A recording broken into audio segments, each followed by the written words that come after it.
Hello everyone, welcome back to Mitch's Miniature Corner. And in the words of Monty Python and the Holy Grail, time for something completely different. I just wanted to spend some time today talking to you guys about one of my favorite collections that I've amassed over the years. It's a coalition of the Rhine army that right now is just essentially made up of figures representing the regiments from the Kingdom of Wurttemberg and Bavaria. And in front of you right now, you've got the squadron of the Mounted Grenadiers of Wurttemberg, which is a guard cavalry regiment that served throughout the Napoleonic Wars. They were primarily engaged in the 1809 campaign and then Napoleon's invasion of Russia in 1812. Here we have General Vendôme, who's the French general. He actually was in command of, I believe it was 8th Corps in 1809, which was the Wurtemberger contingent, and he's seated next to the future King of Wurtemberg, Crown Prince Fritz, who would be crowned King William I, I believe, in 1816. Fritz did not get along well with Napoleon or Vendôme, and Vendôme did not enjoy being in command of the Wurtemberg soldiers. He much preferred to lead the French.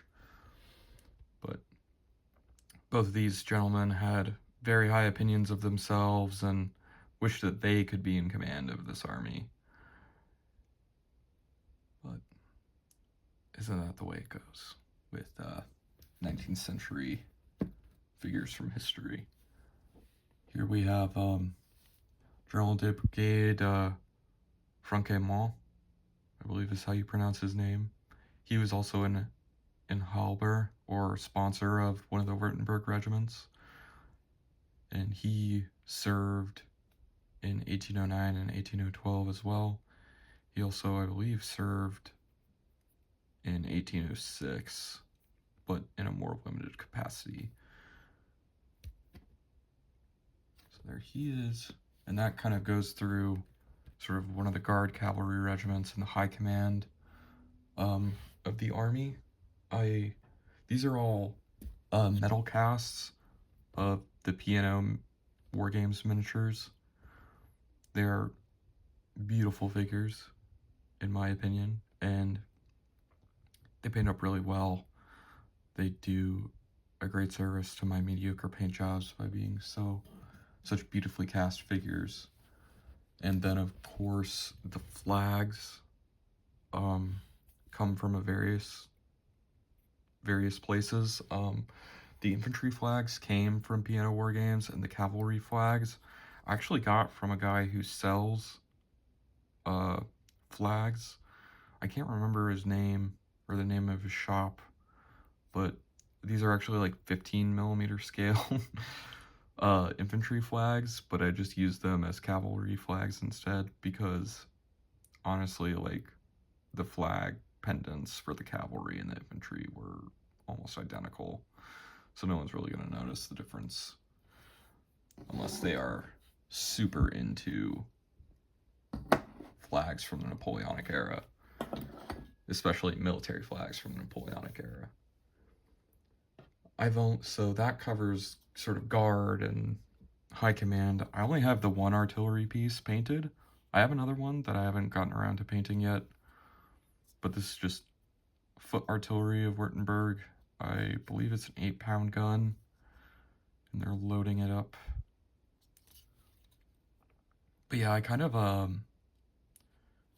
this was one of the last things I painted, and I was rushing to get it done for a holiday game last year where it was kind of pressed into service in my French army to sort of round out their army, because we had a big multiplayer game of Black Powder where the Russians were defending against sort of Confederation of the Rhine and French troops at Pultusk, I believe. No, we didn't play Pultusk. We played Goilman. Yeah, that's what we did. For the cavalry, I have both regiments of Chevalier, both the Prince Paul and the Lieb Regiment, or Lieb Regiment. These, with the yellow facings, are I believe the Prince Paul. Oh no.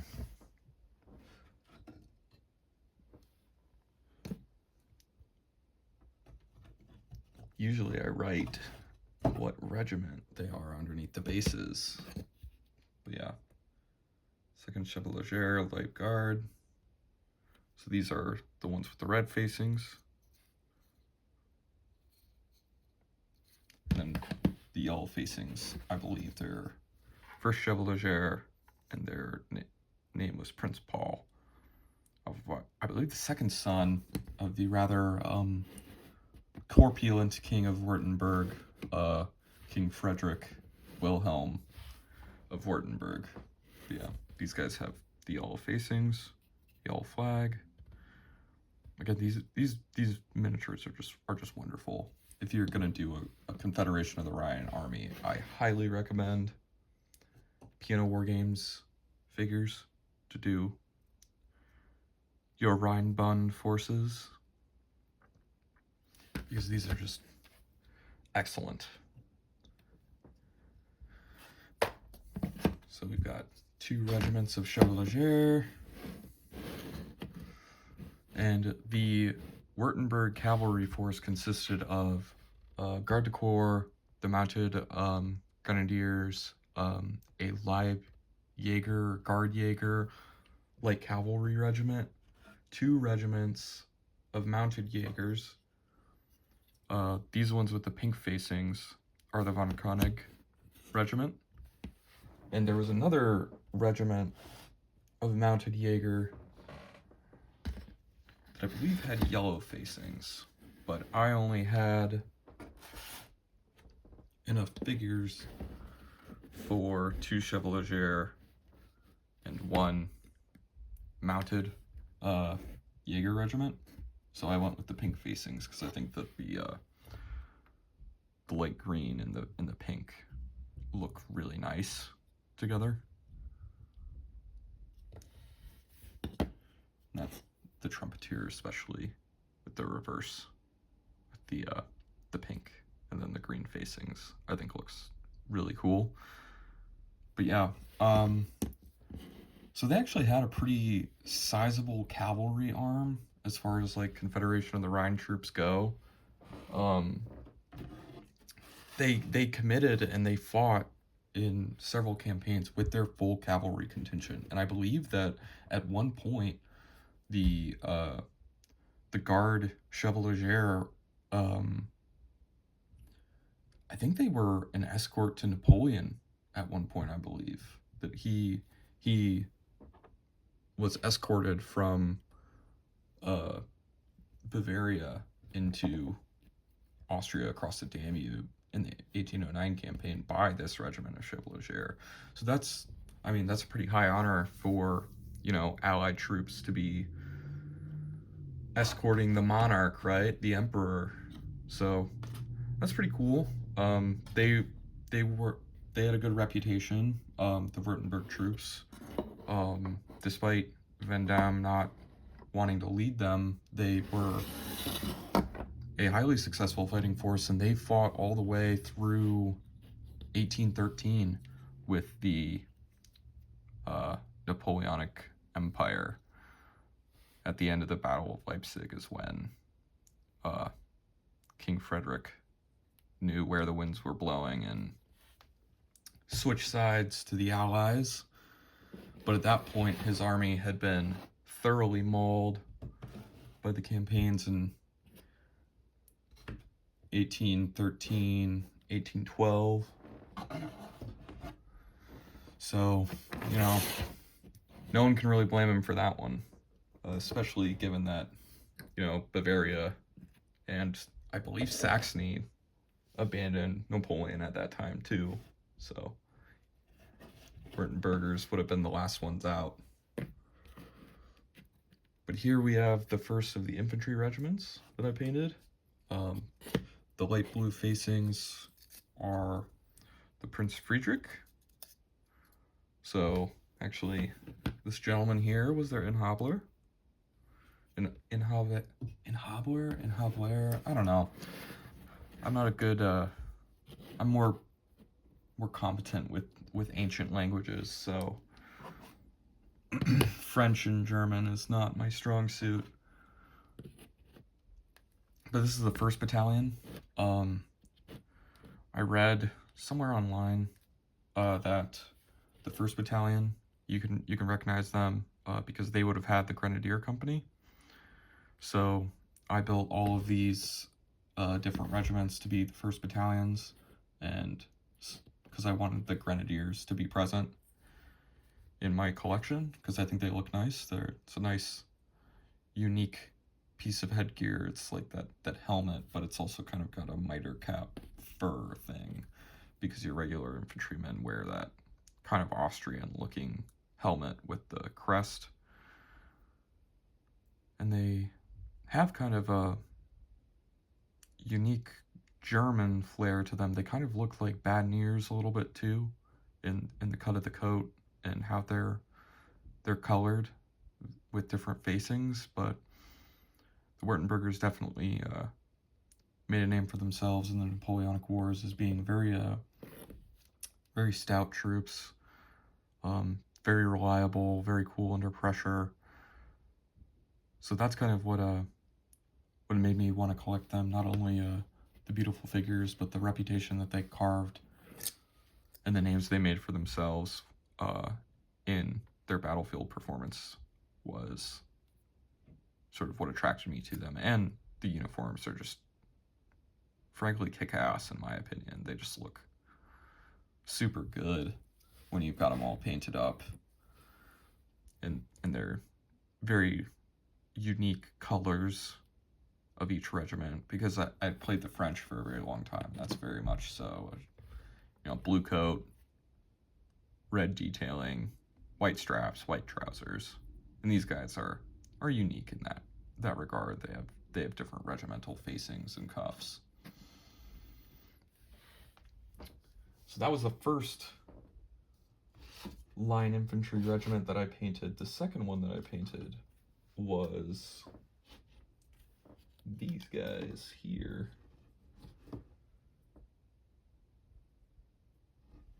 Sorry, they're all in a box. I don't have access to my table today, so that's why we're at the painting desk to do this showcase.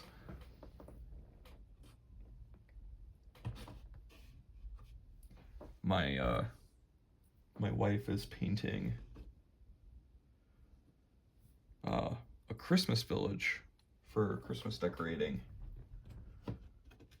on the War Games table, so I wanted to do a video, so we're doing it at the desk.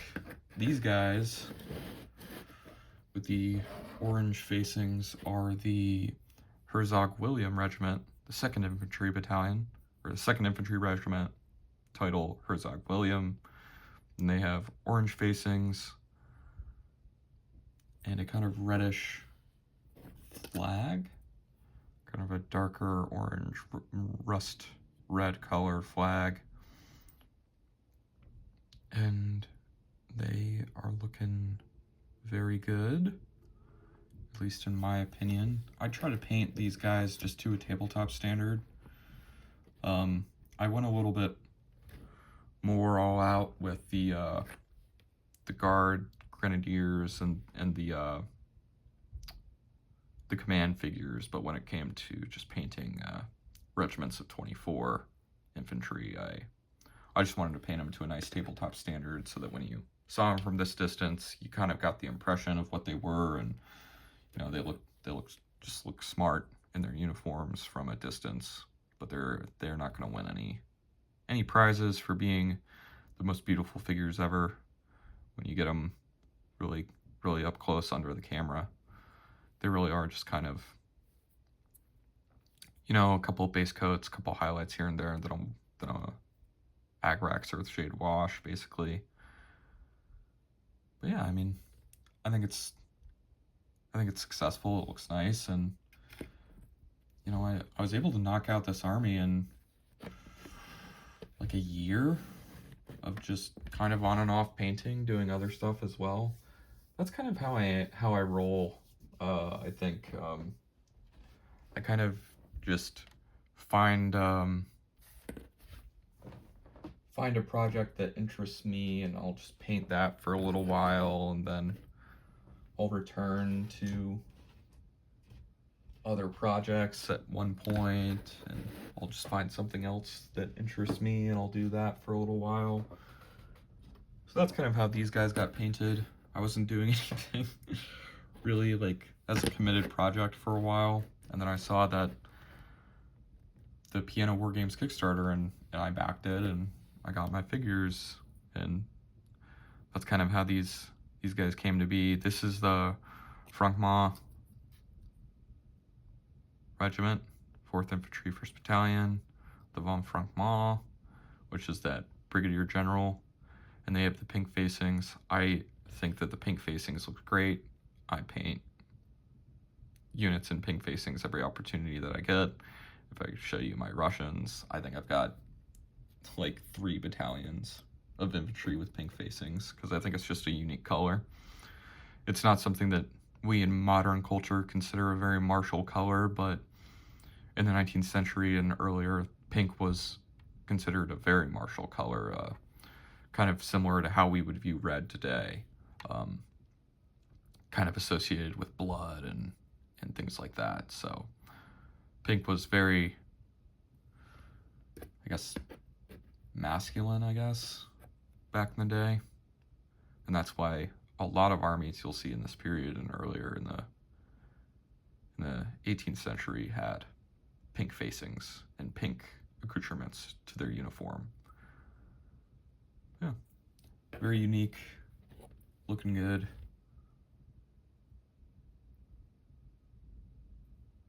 Beautiful figures. These are all the metal casts, and that's kind of why these are all the 1st Battalion, because I do intend to 3D print all of the 2nd Battalions for these regiments, but just, you know, in 3D printed resin. Because obviously having an entire army in pewter can get rather expensive, as I'm sure many of you know, especially a 28 mil. And this is the last regiment of line that I was able to paint. They're kind of made up of kind of the last couple bags of figures that I was able to buy. When I backed the project, I had a few left over because I knew I had enough figures to do 3 regiments and then a line battalion, or a light infantry battalion, which I'll show you. But I had enough left over to hodgepodge together this last battalion. So this regiment, the 6th Infantry, Prince Hithier, I believe this is how they looked in 1812, with the white facing with red piping. I don't think that they served in 1809, and if they did, they were one of the depot battalions that became formalized. So in 1809, during the various rebellions in the Tyrol, and then I think more north in Bavaria, there was a region that rebelled around like Constance.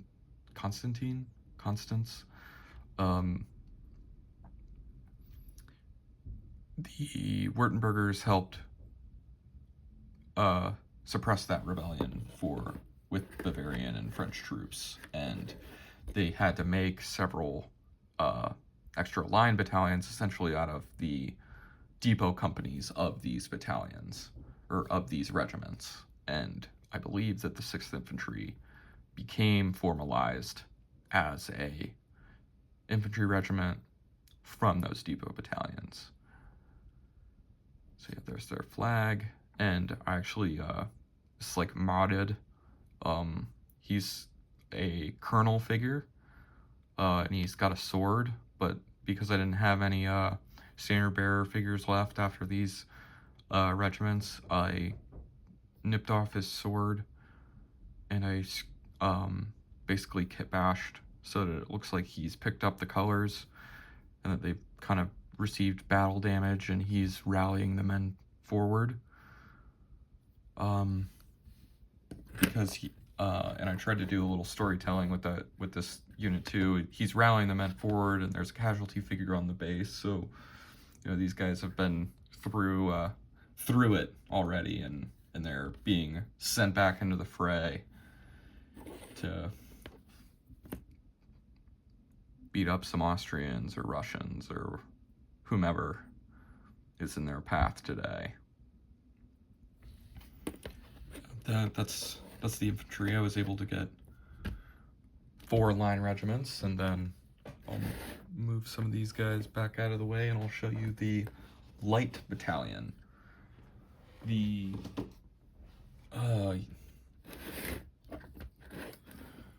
elements of the Wurttemberg army that were most accredited, at least from the sources, people talking about them, were actually the jager battalions, the light battalions, and the cavalry. They were considered very high esteemed by the French who commanded them, and they sort of covered themselves with honor in the Napoleonic Wars. So this is the 1st battalion of light infantry. There were two light infantry battalions and 2 jager battalions. And the first, yeah, I didn't write it, but the 1st light infantry battalion had blue with white piping, and I believe the 2nd one had black.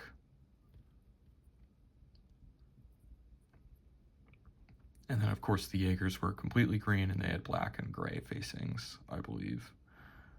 I do have some Jaegers that I need to get to one day. But yeah, these guys are pretty cool.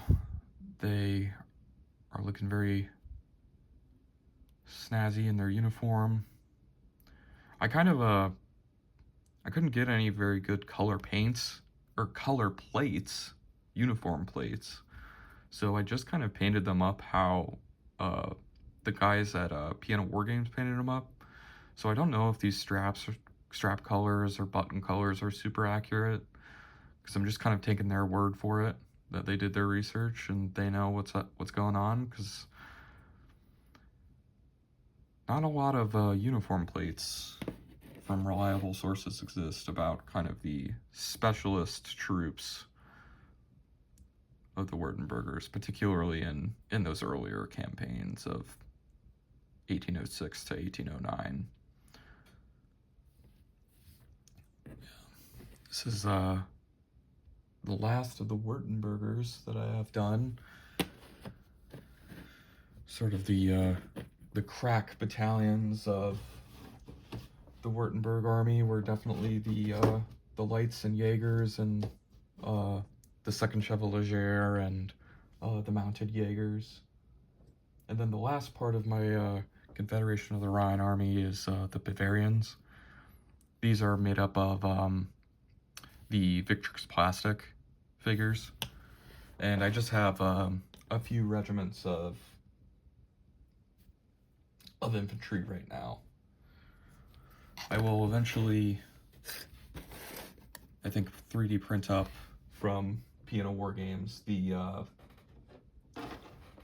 artillery, and I believe it's Chevalier or Dragoons that he designed for the Bavarians. Yeah, these figures are excellent, as most Victrix figures, at least in the last few years, are. Did I put... Not on these ones. But yeah, these guys are rocking the yellow with the red piping, cornflower blue coats, and this regiment has gold buttons. So this is how they would be formed up. You've got your grenadiers on your right, your light battalion on your left, fusilier companies. And this is, I've just done first battalions of these guys as well, because I have enough plastic figures when I bought them from Victrix to do multiple battalions of the regiments that I wanted to cover. I wanted to get kind of the classic yellow and red that you see everywhere for the Bavarians. And then I have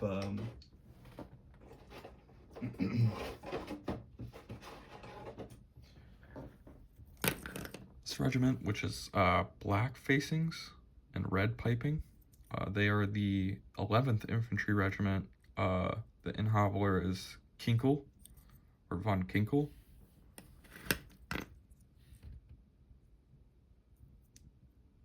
This is their Grenadier Company.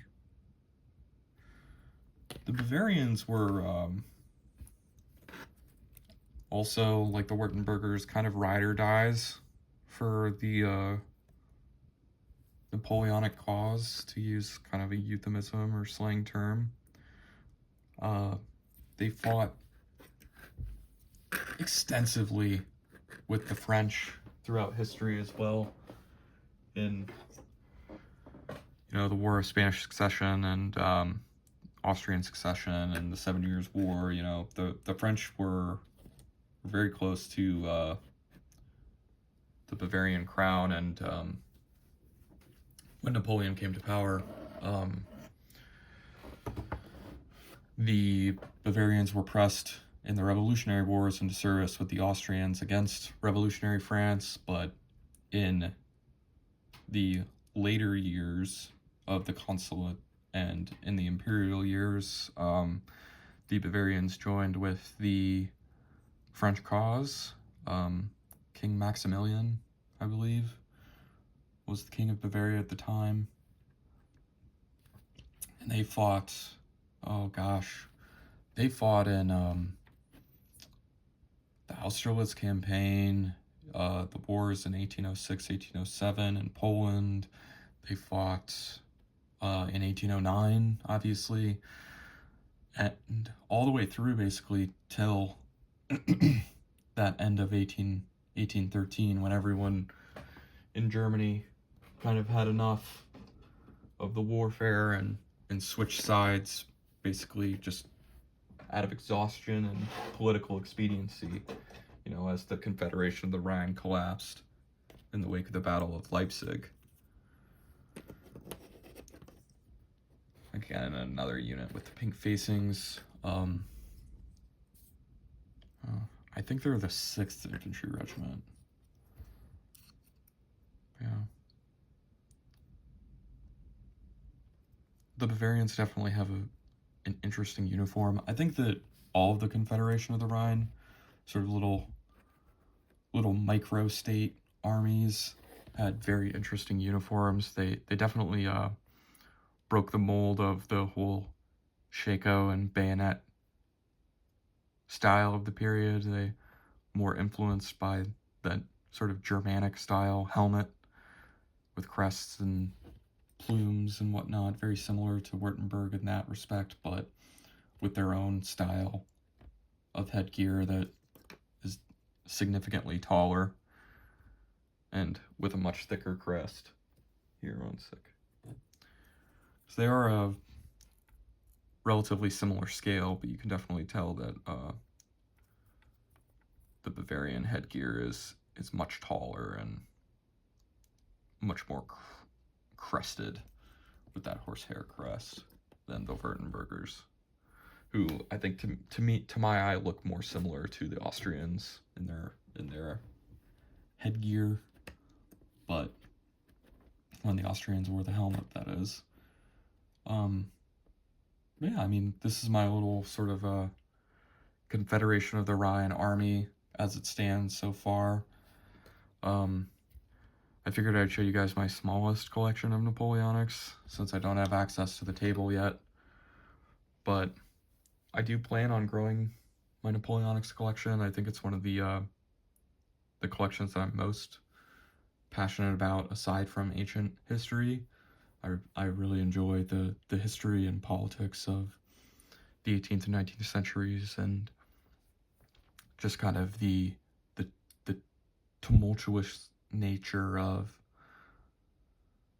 sort of the rise of Napoleon and how that radically changed Europe is just fascinating. And of course, it's a deep wellspring of hobby as well, right? With all the different uniforms and nations involved, right? It's a very you could spend your entire life painting the regiments of the Grand Army as it marched into Russia, right? But anyway, I think I've rambled on a sufficient amount. If you're still watching, I appreciate it. Thank you for watching the video. I wish you well going into this holiday season. I hope you can stay safe and enjoy time with your family, maybe even get a few games in. But yeah, that's enough for me. Thank you for tuning into Mitch's Miniature Corner. Stay safe, happy wargaming, and God bless you.